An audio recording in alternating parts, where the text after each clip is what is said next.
Good morning. Last year, I think it was, when Nintendo released the NES Classic, like a lot of people, I didn't manage to get hold of one.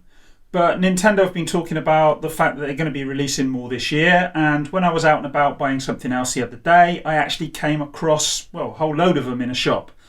And I managed to pick one up. So I thought I'd do a quick unboxing today. And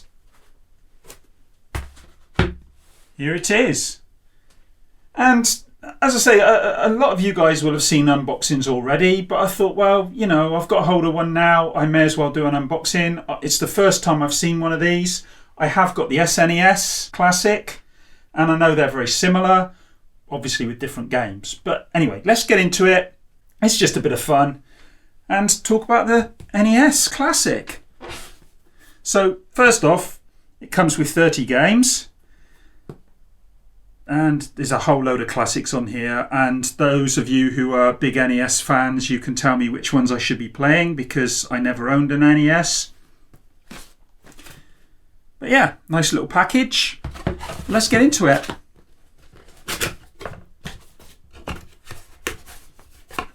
Very similar packaging to the SNES.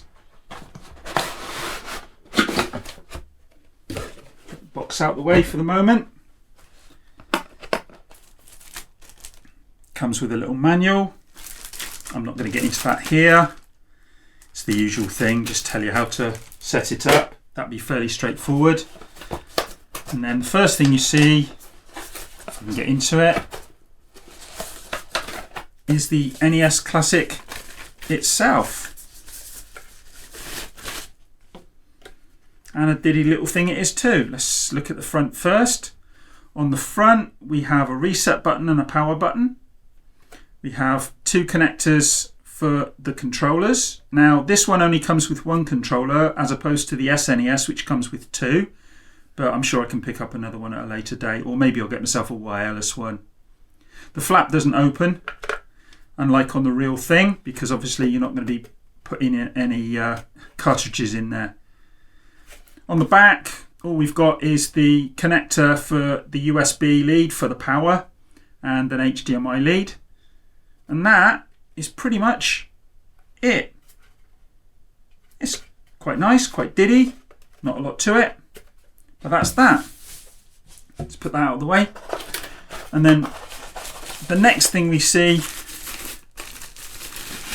is the controller with its famously short lead. That's not going to be a huge deal for me because, well, I'm going to be running it in my desk, or on the desk I should say, in my office, so it will only be a little way away. But if you've got a setup in a lounge or something, it's going to be a nightmare, so you're going to have to get yourself either an extension or a different controller. And I'm going to commit sacrilege here and say I don't really like these controllers.